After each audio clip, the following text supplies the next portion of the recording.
안녕하세요. 4월 8일 수요일 매일 성경. 오늘의 말씀은 요한복음 21장 15절에서 25절입니다. 그들이 아침을 먹은 후에 예수께서 시몬 베드로에게 물으셨다.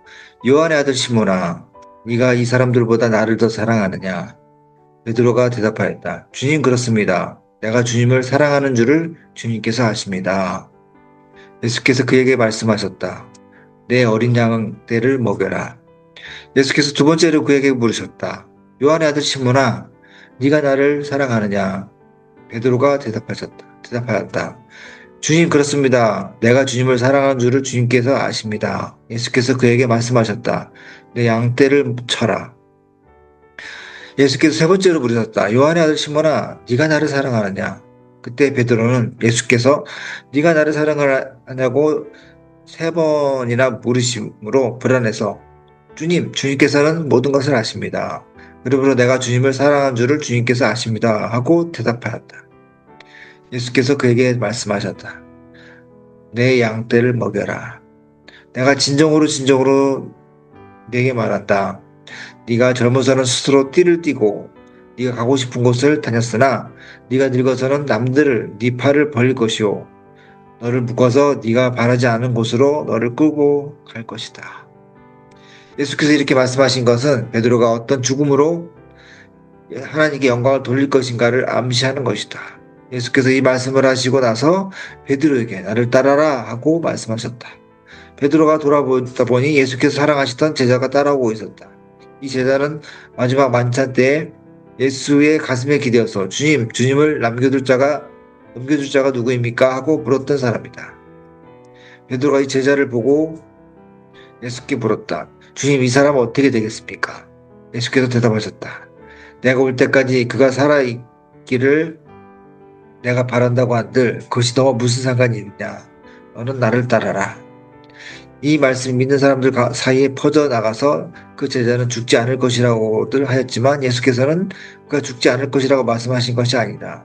내가 올 때까지 그가 살아있기를 내가 바란다고 한들 그것이 너와 무슨 상관이 있느냐 하고 말씀하신 것뿐이다. 이 모든 일을 증언하고 이 사실을 기록한 이 사람이 바로 이 제자이다. 우리는 그의 증언이 참되다는 것을 알고 있다. 예수께서 하신 이 일은 이 밖에도 많이 있어서 그것을 샅샅이 기록한다면 이 세상이라도 기록한 책들을 다 담아 두기에 부족할 것이라고 생각한다. 오늘 말씀 요한복음의 가장 마지막 부분입니다. 15절에서 25절 말씀입니다. 예수께서 부활하신 후에 세 번째로 제자들을 찾아오신 장면이 오늘의 본문입니다. 주님께서 부활하시고 나서 가장 먼저 찾아가셨던 것을 보면 참 은혜가 됩니다. 예수님은 자신에게 사형을 내린 빌라도를 찾아가서 막 시위하거나 따지지 않으셨고 대제사장 가야바의 집을 찾아가서 복수하지도 않으셨고 자신들의 손과 발에 못을 박은 로마 군인을 찾아가시지 않으셨습니다. 부활하신 주님께서 찾아가신 유일한 대상은 앞으로 탄생해야 할 교회를 이끌어갈 사람들, 바로 교회의 초석이 될 사람들인 제자들에게 초점이 맞춰 있었습니다. 두려움과 낙심에 빠져 문을 꼭 잠그고 숨어있던 제자들에게 나타나서 평안하라, 성령을 받으라 라고 위로하셨고 믿지 못했던 도마를 특별히 찾아가 주셔서 회복해 주셨습니다. 또 오늘 갈릴리 해변에 나타나신 주님, 교회를 위해서 반드시 회복해야 할 그런 핵심적인 사람, 베드로에게 또 초점을 맞추고 나타나신 겁니다. 잠시 한번 상상해 보십시오. 이른 새벽에 갈릴리 호숫가 안개가 피어오르고 있습니다. 밤새 그물을 던졌지만 한 마리도 잡지 못한 제자들의 배가 천천히 해변으로 오고 있습니다. 그때 해변에 한 사람이 서 있었는데 숯불이 타오르고 있고 생선 굽는 냄새가 물들도 퍼져옵니다. 그때 예수님께서 나타나십니다. 주님께서는 오직 시선은 딱 한 사람에 고정되어 있습니다. 고개를 들지 못하고 숯불 앞에 쭈그려 앉아 있는 그 사람, 시몬 베드로. 베드로는 쭈그려 앉아서 무슨 생각하고 있었을까요? 숯불을 바라보면서 베드로는 아마도 또 다른 숯불 떠올렸을 겁니다. 며칠 전 대제사장의 뜰에서 타오르던 그 숯불을 보면서 그 앞에서 손을 녹이면서 세 번이나 외쳤던 나는 그 사람을 모른다. 그 말이 입에서 떨어지는 순간 예수님과 눈이 마주쳤습니다. 그 눈빛은 베드로는 평생 잊을 수 없었을 것입니다. 책망도 아닌 분노도 아닌 그 깊고 슬픈 눈빛. 그리고 나서 베드로는 나가서 통곡을 했습니다. 그리고 나서 그는 갈릴리로 돌아왔습니다. 예수님을 만나기 전 그냥 어부였던 그 자리로 다시 이렇게 다시 돌아온 것입니다. 그러면서 나는 더 이상 베드로가 아닙니다. 반석이라고요? 저는 그냥 시몬입니다. 오기나 잡겠습니다. 라는 그런 모습이었습니다. 혹시 우리도 이런 베드로의 자리에 잡아 있는 것은 아닌지, 한때 뜨겁게 사랑했지만 어느 순간 무너지면서 그냥 포기하고 그냥 예전의 모습으로 그냥 살고 있는 것은 아닌지. 15절에 아침을 먹은 후에 예수님께서 침을 깨시고 차포나오저로 베드로를 부르십니다. 근데 베드로야라고 부르지 않고 요한의 아들 시모나라고 부르십니다. 왜 베드로라, 반석이라라는 이름을 부르지 않으셨을까요? 이것은 베드로의 어떤 무너진 마음을 헤아리신 주님의 어떤 배려라고 생각합니다. 베드로라는 이름은 베드로는 진짜로 부담스럽고 싫었을 것입니다. 내가 무슨 반석이야. 내가 주님을 다 버릴지라도 나는 끝까지 따르겠다 해놓고는 호언장담 해놓고는 세 번이나 주님을 부인하지 않았어 하면서 기분 자책감에 시달리고 있었기 때문입니다. 고개를 들 수조차 없는 이런 상황에서 나는 그냥 베드로가 아니라 평생 고개나 잡겠습니다라고 갈등하던 그에게 주님은 그에게 본래 이름 요한의 아들 시모나라고 다정하게 부르십니다. 그러면서 그 시몬에게 네가 이 사람들보다 나를 더 사랑하느냐라고 세 번이나 동일하게 부르십니다. 뭐 이것이 뭐 헬라의 아가페니 필레오니 뭐 여러 가지로 말이 있지만 그 단어의 어떤 차이보다도 주님께서 왜 동일하게 세 번이나 반복해서 질문했을까? 그 의도가 무엇일까? 어, 그것에 더 주목을 해야 될 것입니다. 이 사람들보다 나를 더 사랑하느냐라는 질문에서 이 사람들에는 어떤 베드로 자신과 그곳에 있던 다른 사람들 모두를 다 포함되는 겁니다. 베드로야, 너 자신을 포함해서 네 가족과 이웃, 어떤 누구보다 나를 더 사랑하느냐라고 부르시는 겁니다.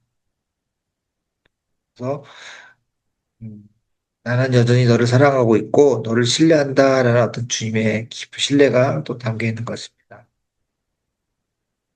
그랬더니 베드로는 완전히 과거와는 다르게 반응합니다. 저는 뭐 큰소리치고 장담하던 모습은 사라지고 낮고 조용한 목소리로 주님, 주님께서 내가 사랑하는 줄 아십니다라고 고백합니다. 자신이 어떤 인간인지 또 자신의 사랑이 얼마나 약한지를 주님께서 다 아신다라고는 어떤 고백이었던 거예요. 그때 주님은 내 양을 먹여라. 내 양을 치라라는 새로운 사명을 주십니다. 주님의 양을 먹이는 어떤 목양의 사명은 능력이 있고 열정이 있고 뭔가 머리가 좋고 뭐 자신감 있는 있어서 하는 사역이 아닙니다. 오직 자신의 목숨보다 이 세상의 누구보다 주님을 사랑하는 것.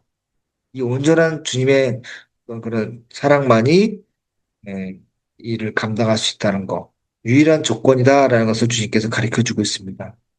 스스로 아무것도 할 수 없고 오직 주님의 은혜만을 구할 때 비로소 양떼를 칠 수 있다. 또 이럴 때 진짜 반석이 됐다라는 것을 의미합니다.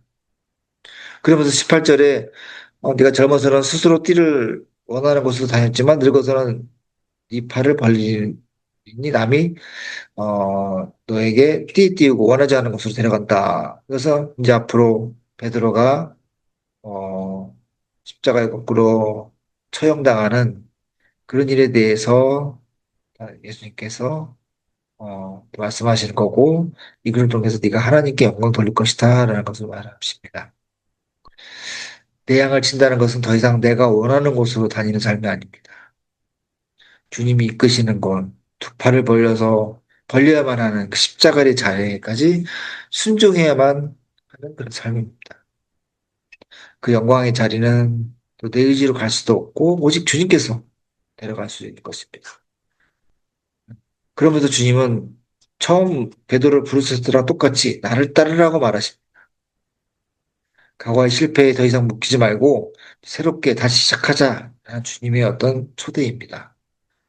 주님은 우리가 무너져 있을 때라도 더 이상 낙담하지 않게끔 다시 찾아오셔서 너는 다시 일어날 수 있고 다시 시작할 수 있다라고 기회를 주십니다. 근데 베드로가 이 말씀을 듣고 무심코 뒤를 돌아봅니다. 그러면서 예수님이 사랑하시던 그 제자 요한이 따라오는 것을 보고 이 사람은 어떻게 됩니까? 라고 물으십니다. 예수님이 이 사람 어떻게 될 거야? 라고 말하지 않고 네가 무슨 상관 있어? 넌 그냥 나를 따라와 라고 단호하게 말하십니다. 우리가 주님을 따를 때 가장 주의해야 될 것이 다른 사람은 어떤가라고 비교를 하면서 돌아보는 겁니다. 저 사람은 어떻게 되나? 저 교회는 저렇게 되는데 우리 교회는 왜 이래? 뭐 이런 식으로 비교하는 것은 남을 쳐다볼 필요가 없습니다. 우리가 우리 이웃과 민족과 세상에 대해 관심을 갖지만 가장 먼저는 주님께 먼저 집중하고 주님을 따라야 되는 것입니다. 주님을 먼저 사랑해야만 그 사랑으로 또 우리 세상을 섬기고 또 이웃들을 돌볼 수 있습니다. 음. 사도 요한은 이 요한복음을 기록하면서 모든 이 증언이 참되고 참된 것이다라고 고백합니다. 그러면서 주님을 사랑하는 것, 이 하나만을 기억하는 어떤 사랑의 사도가 되었습니다. 마지막 순간까지 그가 교회에 전한 설교, 주님을 사랑하십시오라는 것입니다. 이 세상의 모든 문제는 사랑이 없어서 나오는 문제인 것 같습니다. 네가 나를 더 사랑하느냐라고 물으실 때 주저하거나 머뭇거리지 말고 제가 주님을 사랑합니다라고 대답할 수 있는 그런 저희들이 되길 바랍니다. 나 자신보다, 가족보다, 교회보다 주님을 더 사랑할 때 그 사랑이 흘러들어가서 반드시 혼란한 이 세상을 변화시킬 겁니다. 주님의 부르심에서 순종하면서 끝까지 십자가의 길을 걸어가는 주님의 제자로서의 삶을 사시길 또 아침에 기도하겠습니다. 기도하겠습니다.